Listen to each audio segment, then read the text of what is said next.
domaines. Le cerveau, il va généraliser, il va supprimer des informations et puis il va les distordre. C'est-à-dire que si votre première approche est vraiment bonne, par la suite, le cerveau de votre interlocuteur va uniquement identifier ou va uniquement garder les informations qui vont étayer votre première impression. Okay? Mais ça marche aussi dans le sens contraire. Si vous avez fait une mauvaise première impression, par la suite ce sera très difficile de la rattraper parce que le cerveau de votre interlocuteur ne remarquera que les points, donc que vos comportements qui iront étayer cette première impression. Ok? Super. Et maintenant, j'ai envie de vous parler des 3 points les plus importants pour avoir une attitude charismatique. Donc le premier point, c'est l'enthousiasme. Vous pouvez parler de n'importe quoi à une personne si vous le faites de manière enthousiaste. Vous allez devenir une personne contagieuse et toutes les personnes vont vous regarder. Vous allez devenir une personne magnétique. Ça me fait toujours penser à un mec que j'avais croisé qui parlait de ses sachets de thé. Et il parlait des sachets de thé qu'il avait découvert en Chine, qu'il avait découvert en Thaïlande. Et vraiment, il parlait de manière tellement, on va dire vraiment, vraiment enthousiaste. Il était vraiment enthousiaste que vraiment tout le monde était contaminé autour et tout le monde l'écoutait genre « Ah, c'est trop cool ce que tu dis ». Et c'était vraiment très intéressant. Et ça, vous pouvez le faire avec vraiment tous les domaines, que ce soit la pêche, que ce soit le jogging, que ce soit les pubs. Maintenant, le deuxième point, c'est la curiosité. Si vous êtes une personne curieuse, vous allez devenir une personne qui est intéressée. Et j'ai une petite phrase qui va vous permettre de rester vraiment, d'attiser cette curiosité, c'est celle-ci. Tout le monde, vraiment tout le monde sur cette planète peut vous apprendre quelque chose que vous ne connaissez pas encore. Alors si vous gardez cette phrase à l'esprit, le but c'est de trouver dans la personne qui vous fait face cette chose, cette connaissance qui va vous permettre d'apprendre quelque chose de nouveau.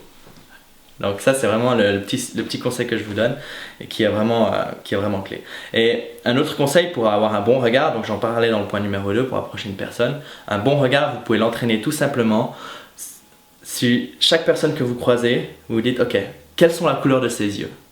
Et votre regard va automatiquement devenir intéressé. Et c'est un exercice que vous pouvez faire avec les personnes que vous croisez dans la rue. Ok, quelle est la couleur de ses yeux?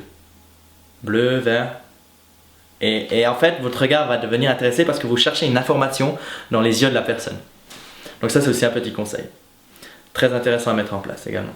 Et pour terminer, le troisième point des personnes qui ont vraiment beaucoup de charisme, c'est l'humilité. Et ça, c'est quelque chose sur laquelle je suis en train de travailler. Et l'humilité, c'est vraiment, donc premièrement, ne pas parler de soi. Premièrement, se rappeler qu'on fait tous des erreurs, qu'on n'est pas parfait, qu'on a tous des défauts, des faiblesses. Et justement plus s'intéresser à la personne qu'à soi-même. Beaucoup de personnes sont là, moi je. Et moi aussi je l'ai fait, et je le fais encore des fois. Donc, par contre, quand je le fais de manière vraiment consciente, je me dis, ok, concentre-toi sur la personne, et je remarque que mes interactions sont vraiment meilleures. Vraiment. Donc ça, c'était les 3 points, les 3 points d'une personne charismatique, l'enthousiasme, la curiosité et l'humilité. Et pour terminer, j'ai eu pas mal de demandes de personnes qui me disaient ouais, j'arrive jamais à me souvenir des prénoms d'une personne que je rencontre en boîte parce que souvent il y a plusieurs personnes. Et en fait, les personnes qui ne se souviennent pas des noms, en général, c'est parce qu'elles ne sont pas concentrées. C'est le seul point en fait qui fait qu'on va oublier un nom, c'est tout simplement parce qu'on n'est pas concentré. On pense déjà à la suite. Donc c'est bien de penser à la suite, hein, ça c'est le point numéro 1, avoir l'objectif en tête. Mais lorsqu'une personne se présente, il faut vraiment avoir toute votre attention sur elle et pas sur la copine qui est à côté d'elle. Ok? C'est vraiment sur elle. Comment est Annabelle? Ok. Annabelle a les cheveux bruns. Et ça, vous le dites en tête. Et ensuite, durant les premières minutes d'une interaction, c'est important de placer le prénom. Alors Annabelle, qu'est-ce que tu as fait tes dernières vacances? Annabelle, où est-ce que tu veux partir en voyage? Etc.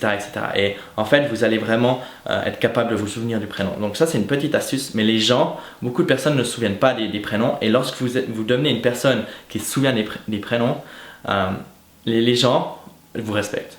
C'est impressionnant. C'est comme lorsqu'une personne, vous avez rencontré une personne une seule fois, et après, je sais pas, 2-3 mois, elle vient, « Hey Julien, comment tu vas ?» Et vous êtes là, « Oh, j'ai oublié ton nom en fait, tu peux me le rappeler s'il te plaît ?» Et en fait, cette personne, elle prend beaucoup de valeur à vos yeux parce que le prénom, en fait, c'est tout simplement ce qui vous identifie. C'est la première chose, le premier mot qui vous identifie dans ce monde. Donc, un conseil, restez concentré.